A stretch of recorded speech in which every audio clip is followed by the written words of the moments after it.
எல்லோருக்கும் வணக்கம். Welcome to success TNPSC academy. போன வீடியோவில் ஒழுக்கமுடைமை திருக்குறள் உள்ள ஒழுக்கமுடைமை அதிகாரம் பார்த்தோம். இன்னைக்கு பொறையுடைமை அதிகாரம் பார்க்கலாம். ஓகேங்களா? பொறையுடைமை அப்படின்னா என்னென்னா பிறர் செய்யக்கூடிய துன்பங்களை பொறுத்து கொள்ளுதல், அதுதான் பொறையுடைமை. பொறையுடைமைங்கிறதுக்கு பொருள் என்ன அப்படிங்கிறத கேட்கலாம். பிறர் செய்யும் துன்பங்களை பொறுத்து கொள்ளுதலுக்கு பேர் தான் பொறையுடைமை. முதல் குறள் பாருங்க. அகழ்வாரை தாங்கும் நிலம் போல தம்மை இகழ்வார் பொறுத்தல் தலை. அகழ்வாரை தாங்கும் நிலம் போல தம்மை இகழ்வார் பொறுத்தல் தலை. அகழ்வார்னா தோண்டுபவர் அப்படின்னு அர்த்தம். சரிங்களா? அகழ்வாரை அதாவது ஒரு நிலம் இருக்குது, அந்த நிலத்தை நம்ம தோன்றோம், வீடு கட்டுறதுக்கோ இல்லை எதுக்கோ ஒன்றுக்கு தோன்றோம். ஆனால் அந்த நிலம் நம்ம மேலே ஏதாவது இது பண்ணுதா, அது பொறுத்து கொள்ளுது. நம்ம செய்யக்கூடிய துன்பத்தை அது பொறுத்து கொள்ளுது. அதுபோல தம்மை இகழ்வார் பொறுத்தல் தலை. இகழ்வார்னா இழிவுபடுத்துகிறவங்க அப்படின்னு அர்த்தம். நம்மளை அசிங்கப்படுத்துகிறவங்க, அந்த மாதிரி அப்படி உள்ளவங்களையும் நம்ம பொறுத்து கொள்ளணும். அதுதான் சிறந்த பண்பு அப்படின்னு சொல்லி திருவள்ளுவர் சொல்கிறாரு. அதாவது நம்ம நிலத்தை தோன்றோம், அப்போ அந்த நிலம் பொறுத்து கொள்ளுது. அதே மாதிரி நம்மளை இழிவுபடுத்துறவங்களையும் நம்ம பொறுத்து கொள்வது தலை சிறந்த பண்பு அப்படின்னு சொல்லியிருக்கிறாரு. இதில் இந்த போல அப்படிங்கிற உவமை உருவு வெளிப்பட்டு நிற்குது. அதனால இது என்ன அணி? உவமை அணி. ஓகேங்களா? நிலமானது தன்னை தோண்டுபவரையும் தாங்குவது போல நம்மை இழிவுபடுத்துவோரையும் நாம் பொறுத்து கொள்வதே சிறந்த பண்பு அப்படின்னு சொல்லியிருக்கிறாரு திருவள்ளுவர். ஓகேங்களா? அகழ்வாரை தாங்கும் நிலம் போல தம்மை இகழ்வார் பொறுத்தல் தலை.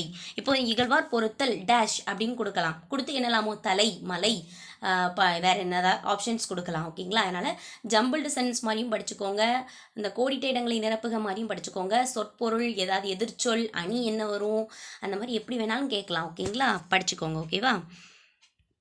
அகழ்வாரைனா தோண்டுபவரை, இகழ்வார்னா இழிவுபடுத்துபவர், தலை அப்படின்னா இப்போ தலை தானே நம்ம உறுப்புகள்லேயே தலையாயது, முதன்மையானது என்னது? நம்ம தலை. ஸோ தலைனா இந்த இடத்துல சிறந்த பண்பு அப்படிங்கிற மீனிங்கில் வருது. அணி உவமை அணி, நான் சொன்னேன் இல்லையா? அடுத்த குறள் பாருங்க. பொறுத்தல் இறப்பினை என்றும் அதனை மறத்தல் அதனினும் நன்று. பிறர் செய்யும் துன்பத்தை ஒருவர் பொறுத்து கொள்வது சிறந்தது தான். ஆனால் அதனை விட சிறந்தது என்னன்னா துன்பத்தை மறந்து விடணுமா. ஒருத்தங்க நமக்கு ஏதோ ஒன்று தப்பு செஞ்சுட்டாங்க, அதை நம்ம பொறுத்து மட்டும் கொள்வது சிறந்தது தான். அதே நேரத்தில் அதை நம்ம அந்த தப்பு நமக்கு நம்மளுக்கு அந்த துரோகம் செஞ்சுட்டாங்கிறதே நம்ம மறந்துட்டோம் அப்படின்னா அதை விட நம்ம அது சிறந்தது அப்படின்னு சொல்கிறாங்க. ஓகேங்களா? பொறுத்து கொள்வது சிறந்த பண்பு தான். ஆனால் அதை நீங்கள் அந்த தீமையை நீங்கள் மறந்துட்டீங்கன்னா அது அதை விட சிறந்தது அப்படின்னு சொல்லியிருக்கிறாரு திருவள்ளுவர். அப்போ திருவள்ளுவர் இவ்வளோ பொறுமையானவராக இருப்பார்னு பார்த்துக்கோங்க. ஓகேங்களா? இப்போ நம்ம யார்ட்டையாவது பொறுமை இருக்கா? நம்ம எல்லாருமே டக்கு டக்கு நமக்கு என்ன தான் வருது? கோபம் தான் வருது. ஸோ திருவள்ளுவர் சொன்ன மாதிரி பொறுத்து கொள்ளணும். அப்புறம் அவங்க செய்த தவறுகளை மறக்க கற்றுக்கொள்ளணும். ஓகேங்களா? பொறுத்தல் இறப்பினை என்றும் அதனை மறத்தல் அதனினும் நன்று. ஓகேங்களா? துன்பத்தை தான் மறக்கணும், நம்ம படித்ததை மறந்துட்டே வரக்கூடாது, படித்ததை ரீகால் பண்ணிக்கிட்டே வரணும். ஓகேங்களா? பிறர் செய்த துன்பத்தை ஒருவர் பொறுத்து கொள்வது சிறந்தது தான். ஆனால் அதனை விட சிறந்தது என்பது அந்த துன்பத்தை மறந்து விடுதல். ஓகேங்களா? பொறுத்தல் அப்படின்னா பொறுத்து கொள்ளுதல் அப்படிங்கிற பொருள். இறப்பினை அப்படின்னா இந்த இடத்துல பிறர் செய்த துன்பத்தை. இந்த இடத்துல என்னன்னா தலை அப்படிங்கிறது சிறந்த பண்பு, அதை ஞாபகம் வச்சுக்கோங்க. மற்ற எல்லாமே அகழ்வார்னா தோண்டுபவர்னு நம்ம எழுதிடுவோம். இன்னொன்று என்னது? இகழ்வார்னா இழிவுபடுத்துபவர்னு எழுதிடுவோம். இதோட பொருள் என்னது? பொறுத்தல்னா பொறுத்து கொள்ளுதல், அதுலேயே பாதி இருக்கு. இறப்பினை அப்படின்னா பிறர் செய்த துன்பத்தினை. சரிங்களா? பொறுத்தல் இறப்பினை என்றும், அந்த இறப்பினைங்கிறதுக்கு மீனிங் என்ன? பிறர் செய்த துன்பத்தை அப்படிங்கிறது பொருள் வருது. ஓகேவா? நெக்ஸ்ட் குறள் பாருங்க.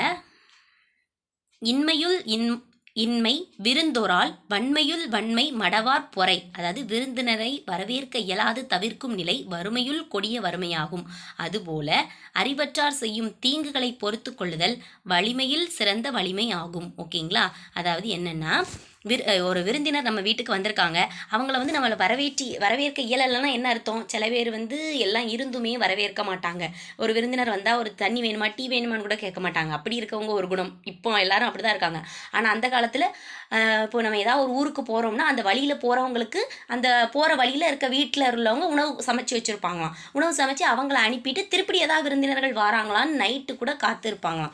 ஆனால் இப்போ நம்ம சொந்தக்காரங்க நம்ம வீட்டுக்கு வந்தாலே நமக்கு உணவு கொடுக்கறதுக்கு சில பேர்லாம் யோசிக்கிறாங்க. அப்படி இருக்கிறது தப்பு. அதாவது விருந்தினரை வரவேற்க சில பேர் என்னென்னா சில பேர் வீட்டில் வறுமை இருக்கும், அவங்களுக்கே ஒரு சோறு இருக்காது, அப்படி இருக்கும். அந்த மாதிரி ஒரு நிலை இருக்கும்ல, அந்த விருந்தினரை கூட வரவேற்க இயலாமல் இருக்கிற நிலை தான் இருக்கிறதுலேயே வறுமையிலேயே ரொம்ப வறுமை அதுதான். விருந்தினரை கூட ஒரு வரவேற்று உபசரிக்க முடியல, ஏன்னா இருங்க சாப்பிடுங்க அப்படின்னு சொல்ல முடியல, ஏன்னா இவங்களுக்கே சமைச்சு சாப்பிட சாப்பாடு இல்லை அப்படிங்கிற மாதிரி. ஓகேவா? அதே மாதிரி அறிவற்றார் செய்யும் தீங்குகளை பொறுத்து கொள்ளுதல் வலிமையிலேயே சிறந்த வலிமை. வறுமையிலேயே வறுமை, விருந்தினரை வரவேற்று உபசரிக்க இயலாத நிலைமை. அதே மாதிரி வலிமையிலே எது ரொம்ப வலிமையாம், நம்ம எது ரொம்ப ஸ்ட்ரென்த் அப்படின்னு சொல்கிறாங்கன்னா, அறிவே இல்லாமல் சில பேர் நமக்கு ஒரு துன்பம் செஞ்சுட்டே இருப்பாங்களா, அந்த துன்பங்களை நம்ம பொறுத்துக்கிடணும், கண்டுக்கிடாமல் விட்டுக்கிடணும் அப்படின்னு சொல்லியிருக்காரு. ஏற்கனவே அதை பொறுத்துக்கோங்க, மறந்துருங்கன்னு சொல்லியிருக்காரு திருவள்ளுவர். இதில் என்ன சொல்லியிருக்காரு, அறிவில்லாமல் செய்கிறவங்க செய்கிற தீங்குகளை பொறுத்து கொள்ளுங்கப்பா, அதுதான் வலிமையிலேயே சிறந்த வலிமை அப்படின்னு சொல்லியிருக்கிறாரு நம்ம திருவள்ளுவர். ஓகேங்களா. நெக்ஸ்ட் குறள் பார்க்கலாம். இதில் சொற்பொருள் என்னென்னா இன்மை அப்படின்னு கொடுத்துருக்காங்க. இன்மைனா வறுமை, இன்மையுள் இன்மை அப்படின்னு சொன்னாங்களா, வறுமையிலேயே வறுமை. ஓகேங்களா. அப்புறம் பாருங்கள், வன்மை, அதாவது இந்த வன்மை 2 சுழி இன் வந்துச்சுன்னா வலிமை அப்படின்னு அர்த்தம். அதில் வன்மைங்கிறத 3 சுழி இன் வந்ததுன்னா கொடை, கொடுக்கிற தன்மை, வள்ளல் தன்மை அப்படி சொல்லலாம். ஓகேங்களா. ஞாபகம் வச்சுக்கோங்க. இன்மை அப்படின்னா வறுமை. இதே இடத்துல இந்த ஈக்கு பல வன்மை 2 சுழி இன் தான் போட்டிருக்காங்கன்னா வலிமை, ஸ்ட்ரென்த் அப்படின்னு அர்த்தம். அந்த வன்மைங்கிறதுல 3 சுழி இன் வருதுன்னா கொடை, ஒருத்தங்களுக்கு நம்ம ஒரு வள்ளல் தன்மையோட கொடை கொடுக்குறோம்ல, அதுதான் வன்மை. ஓகேங்களா. ஒரால் அப்படின்னா தவிர்த்தல். போன குறள்ல என்னது, ஒல்கார்னா என்ன பார்த்தோம், ஒல்கார்னா விலக மாட்டார் அப்படின்னு பார்த்தோம். ஒல்லாவேனா இயலாவே அப்படின்னு பார்த்தோம். அதாவது போன ஒழுக்கமுடைமையில் 2 இது ஞாபகம் வச்சுக்கோங்க. ஒரால் அப்படின்னா தவிர்த்தல் அப்படின்னு அர்த்தம். விருந்து ஒரால், அதாவது விருந்து கொடுக்காம தவிர்க்கிறாங்கல்ல, தவிர்க்கக்கூடிய நிலைமை, அதை தான் ஒரால், விருந்தொரால். ஓகேங்களா. மடவார் அப்படின்னா அறிவற்றவர். ஓகேங்களா. மடவார்னா பெண்கள்னு ஒரு பொருள் இருக்குது, அறிவற்றவர், அது என்ன பெண்கள் அறிவற்றவர் அப்படின்னு பொருள் வச்சுருக்காங்கன்னு தெரியல. ஓகேங்களா. இன்மையுள் இன்மை விருந்தொரால், வன்மையுள் வன்மை மடவார் பொறை. ஓகேங்களா. மடவார்னா இந்த இடத்துல என்னன்னா அறிவில்லாதவர்கள். ஓகேங்களா. அறிவில்லாதவர் செய்த தீங்கைகளை பொறுத்து கொள்ளுதல் வலிமையில் சிறந்த வலிமை அப்படின்னு திருவள்ளுவர் சொல்லியிருக்காரு. வறுமையில் வறுமை எதுன்னு சொல்லியிருக்காருன்னா விருந்தினரை வரவேற்று உபசரிக்க இயலாத நிலைமை. அடுத்து பாருங்க, 4வது குறள் பாருங்க. நிறையுடைமை நீங்காமை வேண்டின் பொறையுடைமை போற்றி ஒழுகப்படும். நற்குணங்கள் நம்மை விட்டு நீங்காதிருக்க வேண்டுமானால் பொறுமையை நாம் போற்றி கடைபிடித்தல் வேண்டும். அதாவது நல்ல குணங்கள்லாம் நம்ம விட்டு போகாமல் இருக்கணும்னா நம்ம ஒரே ஒரு குணத்தை கடைபிடிச்சா போதும், பொறுமையை கடைபிடிச்சா போதும், மற்ற எல்லா நற்குணங்களும் நம்மக்கிட்ட இருக்கும் அப்படின்னு சொல்கிறாங்க. ஓகேங்களா. பொறுமையாக இருந்தாலே ஒருத்தங்க மேலே அன்பு வந்துடும், இரக்கம் வந்துடும், தவறு செய்ய மாட்டோம், தீமை செய்ய மாட்டோம், பொய் சொல்ல மாட்டோம், களவு செய்ய மாட்டோம். ஓகேங்களா. பொறுமைங்கிறது வந்தாலே நற்குணங்கள் நம்ம வீட்டில் நீங்காமல் இருக்கணும்னா பொறுமையை கண்டிப்பாக கடைபிடிக்கணும் அப்படிங்கிறத சொல்லியிருக்கிறாரு. இந்த இடத்துல நிறைனா சால்பு அப்படிங்கிறத குறிக்குது. ஓகேங்களா. நிறையுடைமை நீங்காமை வேண்டின், பொறையுடைமைனா மீனிங் என்ன, பிறர் செய்யும் தீங்குகளை பொறுத்து கொள்ளுதல். ஓகேவா. அடுத்த குறள் பாருங்க. ஒருத்தாரை ஒன்றாக வையாரே வைப்பர், பொறுத்தாரை பொன்போல் பொதிந்து, பொன்போர் பொதிந்து. ஓகேங்களா. அதாவது ஒருத்தாரை ஒன்றாக, ஒருத்தார் அப்படின்னா இந்த இடத்துல தண்டித்தவர், மீனிங் பொருள் என்னது, ஒருத்தார் அப்படிங்கிறதோட மீனிங் என்னன்னா தண்டித்தவர். ஓகேங்களா. ஒருத்தார்னா தண்டித்தவர், பொறுத்தார்னா பொறுத்து கொள்பவர், பொதிந்து வைப்பர் அப்படின்னா மனத்தினுள் வைத்து கொள்வர் அப்படின்னு அர்த்தம். மனத்தினுள் வைத்து கொள்வர் அப்படின்னு அர்த்தம். ஒன்றாகனா ஒரு பொருட்டாக. ஓகேங்களா. அதாவது ஒருத்தாரை ஒன்றாக வையாரை, அதாவது தண்டித்தவரை ஒரு பொருட்டாகவே நினைக்க மாட்டாங்க. ஓகேங்களா. பிறர் செய்யும் தீங்கை பொறுத்து கொள்ளாமல் தண்டிப்பவரை சான்றோர் ஒரு பொருட்டாக மதிக்க மாட்டார். அதாவது ஒருத்தர் நமக்கு ஒரு தீங்கு செஞ்சுட்டாங்க, அவங்கள திரும்பி நம்ம பழி வாங்குறதுக்காக அவங்கள ஏதோ ஒரு தீமையை செஞ்சு தண்டிக்கிறோம்ல, அப்படி தண்டிக்கிறவங்கள சான்றோர் என்ன செய்ய மாட்டாங்களாம், ஒரு பொருட்டாகவே ஒரு பொருளாகவே மதிக்க மாட்டாங்களாம். ஆனால் பொறுத்து கொள்றவங்கள என்ன செய்வாங்களாம், பிற அறிவற்றி செய்யக்கூடிய அந்த தீங்குகளை பொறுத்து கொள்றவங்கள இந்த சான்றோர்கள் என்ன செய்வாங்களாம், மனத்துள் வைத்து போற்றுவர், மனத்தில் பொதிந்து வைத்து கொள்வாங்களாம். ஓகேங்களா. ஒருத்தாரை ஒன்றாக வையாரை வைப்பர், பொறுத்தாரை பொன்போர் பொதிந்து. ஒருத்தார்னா தண்டிப்பவர், ஒன்றாகனா ஒரு பொருட்டாக, பொதிந்து வைப்பர்னா மனத்தினுள் வைப்பர், மனத்துள் வைத்து கொள்வர். ஓகேங்களா. 6வது குறள் பாருங்க. ஒருத்தார்க்கு ஒரு நாளே இன்பம், பொறுத்தார்க்கு பொன்றும் துணையும் புகழ். ஒருத்தார்னா என்ன, தண்டித்தவர். அந்த தண்டித்தவருக்கு அந்த இப்போ ஒருத்தவங்க நமக்கு ஒரு தீங்கு செஞ்சுட்டாங்க, அவங்கள நம்ம திரும்பியும் அவங்களுக்கு ஒரு தீங்கு செஞ்சு அவங்கள தண்டிக்கிறோம் அப்படின்னா அன்னைக்கு ஒரு நாள் நமக்கு சந்தோஷமா இருக்கும். ஆனால் பொறுத்தவங்களுக்கு அந்த உலகம் உலகம் இருக்கிற வரைக்கும் அவங்களோட புகழ் என்ன செய்யும், நிலைத்து நிற்கும். ஆமாப்பா, இவன் அவன் இவ்வளோ தீங்கு அவனுக்கு செஞ்சிருந்தாலும் அவன் பொறுத்துக்கிட்டான்ப்பா அப்படின்னா அவனோட புகழ் உலகம் இருக்கிற வரைக்கும் நிலைத்து நிற்கும். ஆனால் தண்டித்தவருக்கு அன்னைக்கு ஒரு நாள் மட்டும்தான் இன்பம் இருக்கும் அப்படின்னு சொல்லியிருக்கிறாங்க. ஓகேங்களா. இதில் பொன்றும் துணையும் புகழ் அப்படின்னா இந்த இடத்துல உலகம் உள்ளவரை அப்படிங்கிற மீனிங் வருது. ஓகேங்களா. பொன்றும் துணையும் அப்படிங்கிறது உலகம் உள்ளவரை அப்படிங்கிற மீனிங்கில் வருது. 7வது குறள் என்னன்னு பாருங்க. திறனல்ல தற்பிறர் செய்யினும் நோ நொந்து அறநல்ல செய்யாமை நன்று. அதாவது செய்யவே கூடாதுப்பா, இப்படி ஒரு துன்பத்தை அவன் நமக்கு கொடுத்துருக்கவே கூடாது அப்படிங்கிற துன்பத்தை கூட பிறர் நமக்கு கொடுத்தாலும் அந்த துன்பத்திற்காக வருந்தி அதற்கு மாறான செயல்களை, அதே மாதிரி அதே தீங்கான செயல்களை அவருக்கு நம்ம செய்யாமல் இருக்கணும். இப்படி இந்த இவ்வளோ கொடுமையான செயலை அவர் நமக்கு செஞ்சிருக்கவே கூடாது, ஆனாலும் அவர் செஞ்சிட்டாரு. ஆனால் அதுக்கு கஷ்டப்பட்டு வருந்தி அதே மாதிரி அவரை பழி வாங்கக்கூடாது அப்படிங்கிற மாதிரி சொல்லியிருக்கிறாரு திருவள்ளுவர். திறன் அல்ல அப்படின்னா, திறன் அல்லனா செய்யத்தகாத, திறன் அல்ல அப்படின்னா செய்யத்தகாத செயல்கள். ஓகேங்களா. நோ நொந்து, நோ அப்படின்னா துன்பம். நம்ம ஓரெழுத்து ஒரு மொழியில் படிச்சிருக்கோம் தெரியுமா? நோனா துன்பம். துன்பத்துக்காக நொந்து, துன்பத்துக்காக வருந்தி திரும்பியும் நம்ம அவங்களுக்கு தீமை செய்யக்கூடாது அப்படின்னு சொல்லியிருக்காரு. 8வது குறள் பாருங்க. மிகுதியான் மிக்கவை செய்தாரை தாம் தம் தகுதியான் வென்று விடல். இந்த இடத்துல மிகுதியான் அப்படின்னா மனச்செருக்கு, அப்படின்னு வச்சுக்கோங்க. மிகுதியான்னா மீனிங் மனச்செருக்கு, மனச்செருக்கால். மிக்கவை அப்படின்னா தீமை. தகுதியான் அப்படின்னா பொறுமை. இந்த இடத்துல பொறுமை அதை மென்ஷன் பண்ணுது. ஓகேங்களா. இந்த முனையும் ஞாபகம் வச்சுக்கோங்க. மிக்கவைனா தீமை, மிகுதியான்னா மனச்செருக்கால், தகுதியான்னா என்னது? பொறுமையால். ஓகேங்களா. தகுதியான்னா பொறுமையால். ஓகேவா. செருக்கினால் தீமை செய்தாரையும் தாம் தம், பொறுமையினால் தத்தம் அப்படின்னா தாம் தம். ஓகேங்களா. எப்படினாலும் சொல்லிக்கலாம். பொறுமையினால் வெற்றி கொள்ளல் வேண்டும்.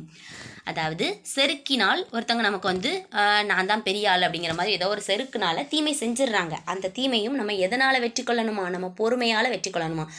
அதாவது ஒருத்தங்க நம்மளை திட்டிக்கிட்டே இருக்காங்கன்னா அவங்கக்கிட்ட நம்ம திருப்பி பேசக்கூடாது, அமைதியாக பொறுமையாக அவங்க முகத்தை பார்க்கணும். அதுதான் அவங்களுக்கு கொடுக்குற ஒரு பதிலடி மாதிரி அப்படின்னு சொல்லுவாங்க தெரியுமா?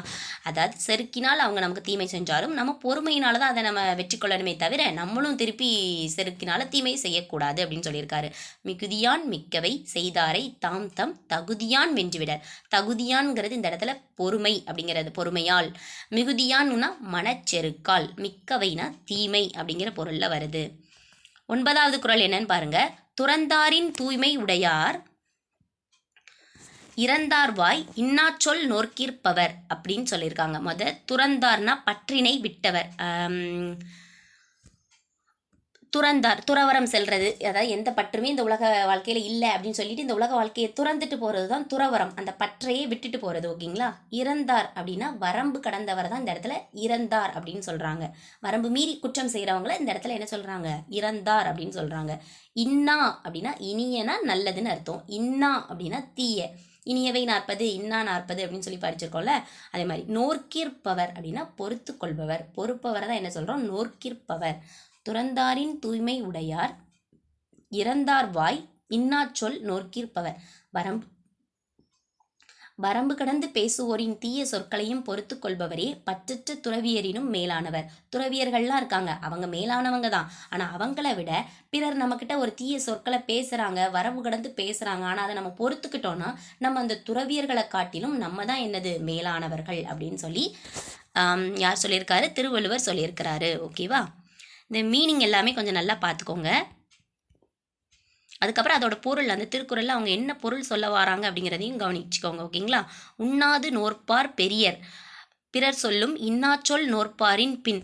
உண்ணா நோன்பு மேற்கொள்ளும் பெரியவர்களை விட தம்மை இகழ்வோரின் தீய சொற்களை பொறுத்து கொள்பவரே மேலானவர். அதாவது இப்போ துறவியரை விட பிற சொல்கிற தீய சொற்களை பொறுத்து கொள்கிறவங்க மேலானவர்கள்னு 9வது குறளில் சொன்னார். உண்ணாமல் நோன்புலாம் இருப்பாங்கல்ல, அந்த பெரியவர்களை விடவும் நம்மளை இகழ்ந்து பேசுகிறாங்க, தீய சொற்களை பேசுகிறாங்களா, ஸோ பொறுத்து கொள்பவங்க தான் மேலானவங்க. அங்கே வரம்பு கடந்து பேசுவோரின் தீய சொற்களை பொறுத்துக்கிட்டோம்னா நம்ம எதை விட பெரியவங்கன்னு சொன்னார்? நம்ம துறவியர்களை விட பெரியவர் அப்படின்னு சொன்னார். இப்போ என்னென்னா, இந்த உண்ணாது நோற்பவரோட பெரியர்னு எதை சொல்கிறாருன்னா, இகழ்வோரோட தீய சொற்களை நம்ம பொறுத்து கொள்ளணும். நம்மளை இகழ்வோரோட, அதாவது நம்மளை இழிவுபடுத்துபவர்களோட தீய சொற்களை நம்ம பொறுத்துக்கிட்டோம்னா நம்ம உண்ணாது நோன்பு இருக்காங்கல்ல, அந்த பெரியவர்களை விட நம்ம தான் மேலானவர்கள் அப்படின்னு சொல்லியிருக்காங்க. நோற்பார்னா நோன்பு மேற்கொள்பவர், நோர்க்கிற்பவர்னா என்னது? பொறுத்து கொள்பவர். போன குறளில் பார்த்தோம். இன்னாச்சொல் தீய சொல், இனிய சொல்னா நல்ல சொல் அப்படின்னு அர்த்தம். ஓகேங்களா. ஒரே ஒருத்தர சொல் பொருள் மட்டும் எல்லாத்துலேயும் ஒரே ஒருத்தர பார்த்தலாமா? நோற்பார் அப்படின்னா நோன்பு மேற்கொள்பவர், இன்னாச்சொல்னா தீய சொல். ஓகேங்களா. அடுத்து பாருங்க. துறந்தார் அப்படின்னா பற்றினை விட்டவர். துறவரம் போயிட்டாங்க அப்படிலாம் சொல்கிறோமா, இல்லறம் துறவரம். அந்த இல்லற வாழ்க்கை மேலே பற்றெல்லாம் விட்டுட்டு துறவரத்துக்கு போயிடுறது. ஸோ பற்றினை விட்டுறது. இறந்தார்னா வரம்பு கடந்தவர் தான் இந்த இடத்துல இறந்தார் அப்படின்னு சொல்லிடுறாங்க. இன்னா அப்படின்னா தீய, இன்னா சொல்னா தீய சொல். நோக்கிற்பவர் அப்படின்னா பொறுப்பவர். இதுக்கு முன்னாடி என்ன பார்த்தோம், நோற்பவர். நோற்பார்னா நோன்பு மேற்கொள்பவர். ஓகேங்களா. அடுத்த சொல் பொருள் என்னது, மிகுதியான். இந்த 3 தான் ஞாபகம் வைக்க சொன்னேன், டக்குன்னு ஸ்ட்ரைக் ஆகாது. ஓகேங்களா. அதனால மிகுதியான்னா மனச்செருக்கால், தகுதியான்னா பொறுமையால், மிக்கவைனா தீமை. திறன் அல்ல அப்படின்னா செய்யத்தகாத. ஓகேங்களா. திறன் அல்லனா செய்யத்தகாத செயல்கள். நொந்துனா துன்பத்துக்கு வருந்தி. அடுத்து பாருங்க, பொன்றும் துணையும் உலகம் உள்ளவரை. அடுத்து ஒருத்தார்னா தண்டித்தவர். ஒன்றாக ஒரு பொருட்டாக பொதிந்து வைப்பர், மனத்தினுள் வைத்து கொள்வர். நிறை சால்பு மனப்பாடமாக வச்சுக்கோங்க. விழுப்பம்னா என்னது, சிறப்பு. நிறைனா என்னது, சால்பு. இன்மை வறுமை. வன்மை அப்படின்னா வலிமை. வன்மையிலே 3 சுழின்னா கொடைத்தன்மை. ஓகேங்களா. ஒரால் தவிர்த்தல். மடவார் அறிவற்றார். பொறுத்தல் பொறுத்து கொள்ளுதல். இறப்பினை பிறர் செய்த துன்பத்தை. இந்த இடத்துல இறப்பினைனா பிறர் செய்த துன்பத்தை அப்படிங்கிறது குறிக்குது. அது மாதிரி இறந்தார் அப்படின்னா என்னென்னா வரம்பு கடந்து பேசுபவர்னு கீழே பார்த்தோமா, அதையும் ஞாபகம் வச்சுக்கோங்க. அகழ்வார்னா தோண்டுபவர். இகழ்வார்னா இழிவுபடுத்துபவர். தலைனா இந்த இடத்துல சிறந்த பண்பு. ஓகேங்களா. தேங்க்ஸ் ஃபார் வாட்சிங்.